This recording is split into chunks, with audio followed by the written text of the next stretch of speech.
तो किसी भी बिल्डिंग की जान होती है उसकी मजबूती, और वो मजबूती आती है बढ़िया कंक्रीट से। पर सवाल ये है कि हमें पता कैसे चलेगा कि कंक्रीट बढ़िया है या नहीं। यहीं पर एंट्री होती है हमारे आज के टॉपिक की, कंक्रीट स्लम्प टेस्ट। चलिए इस 5 मिनट के टेस्ट की पूरी कहानी समझते हैं। अच्छा, तो सबसे पहले ये समझते हैं कि एक अच्छे कंक्रीट को असल में अच्छा बनाता क्या है। क्योंकि देखिए, हर कंक्रीट मिक्स एक जैसा तो होता नहीं है ना? और इसकी क्वालिटी चेक करना सबसे ज़्यादा ज़रूरी होता है, इससे पहले कि वो सेट हो जाए और अपनी असली मजबूती पकड़ ले। इसका जवाब छिपा है एक शब्द में, वर्कबिलिटी, या हिंदी में कहें तो सुकार्यता। अब ये है क्या? इसे ना एक केक के बैटर की तरह समझिए। अगर बैटर बहुत ज्यादा गाढ़ा हो गया तो उसे फैलाना कितना मुश्किल होता है, राइट? और अगर बहुत ही पतला हो गया तो वो तो पूरा बह जाएगा। बस कंक्रीट का भी बिल्कुल यही हिसाब है। एकदम परफेक्ट होना चाहिए, ना ज्यादा गाढ़ा और ना ही ज्यादा पतला। और इसी वर्केबिलिटी की पहेली को सुलझाने के लिए आता है हमारा स्लम्प टेस्ट।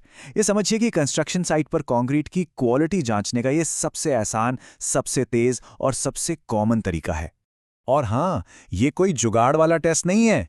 इसे बाकायदा ब्यूरो ऑफ इंडियन स्टैंडर्ड्स यानी BIS ने गाइडलाइंस दी हैं। इसका मतलब ये है कि पूरे देश में कंक्रीट की क्वालिटी एक जैसी रहे।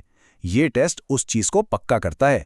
अब इस टेस्ट के लिए क्या क्या चाहिए? कोई भारी भरकम मशीनें नहीं, बस कुछ सिंपल से औजार। एक स्लम्प कोन, जिसे अब्राम्स कोन भी कहते हैं, एक स्टील की टैंपिंग रॉड, एक सीधी सपाट बेस प्लेट और एक मेजरिंग टेप। बस इतने में ही काम हो जाता है। तो ठीक है, औजार तो देख लिए, अब चलते हैं सबसे जरूरी हिस्से पर। इस टेस्ट को करने का सही तरीका क्या है? और ये जानना बहुत जरूरी है, क्योंकि यहां एक छोटी सी भी चूक आगे चलकर बहुत भारी पड़ सकती है। चलिए अब स्टेप बाय स्टेप समझते हैं। सबसे पहले कोन को साफ सपाट जगह पर रखिए। फिर इसमें ताज़ा कंक्रीट भरना है, लेकिन एक साथ नहीं, 3 लेयर्स में, मतलब 3 बराबर हिस्सों में। अब आता है सबसे इंपॉर्टेंट पार्ट। हर लेयर को टैंपिंग रॉड से ठीक 25 बार कॉम्पैक्ट करना है। पूरे 25 बार, ना एक कम ना एक ज्यादा। जब तीसरी लेयर भी हो जाए तो ऊपर से एक्स्ट्रा कंक्रीट को हटाकर लेवल कर दीजिए, और फिर बिना हिलाई डुलाए कोन को सीधा ऊपर उठा लेना है। बस इसके बाद कंक्रीट जितना नीचे धंसता है ना, उसी दूरी को नापते हैं, और वही कहलाता है स्लम्प। ठीक है, टेस्ट तो हो गया। अब जो रिजल्ट आया उसका मतलब क्या है? ये स्लम्प हमें कंक्रीट की सेहत के बारे में क्या बताता है? चलिए देखते हैं। इसे समझना बहुत आसान है। अगर स्लम्प ज्यादा है, मतलब कंक्रीट ज्यादा नीचे धंसा, तो समझ जाइए कि मिक्सचर गीला है, उसमें पानी शायद जरूरत से ज्यादा है।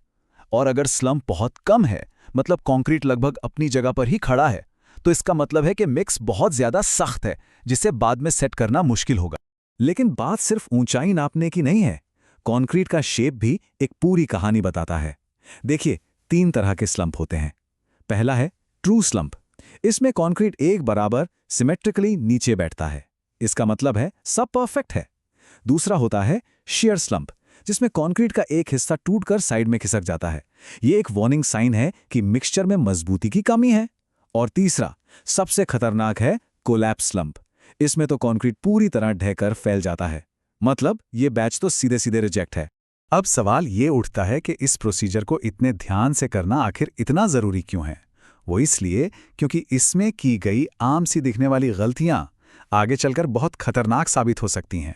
तो देखते हैं कि साइट पर अक्सर कौन सी गलतियां होती हैं, जैसे कोन को ऊबड़-खाबड़ जमीन पर रख देना, या हर लेयर में 25 स्ट्रोक से कम या ज्यादा मारना, कोन को झटके से या टेढ़ा उठा लेना, या फिर टेस्ट करने में ही देर कर देना। और सबसे बड़ी गलती जो अक्सर लोग करते हैं, साइट पर स्लम्प ठीक करने के लिए मिक्सचर में ऊपर से और पानी डाल देना।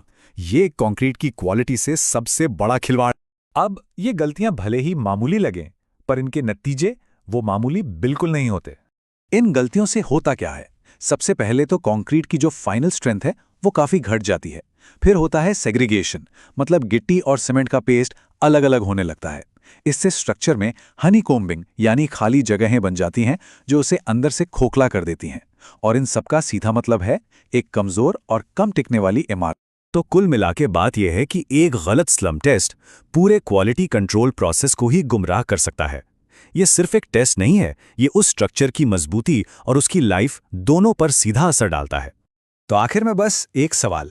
इस पूरे टेस्ट में लगते हैं मुश्किल से 5 मिनट, लेकिन यही 5 मिनट ये तय कर सकते हैं कि कोई बिल्डिंग आने वाले 50-100 साल तक मजबूती से खड़ी रहेगी या नहीं। तो क्या हम कह सकते हैं कि ये किसी भी कंस्ट्रक्शन साइट के सबसे ज़रूरी 5 मिनट हैं? इस पर ज़रूर सोचिएगा।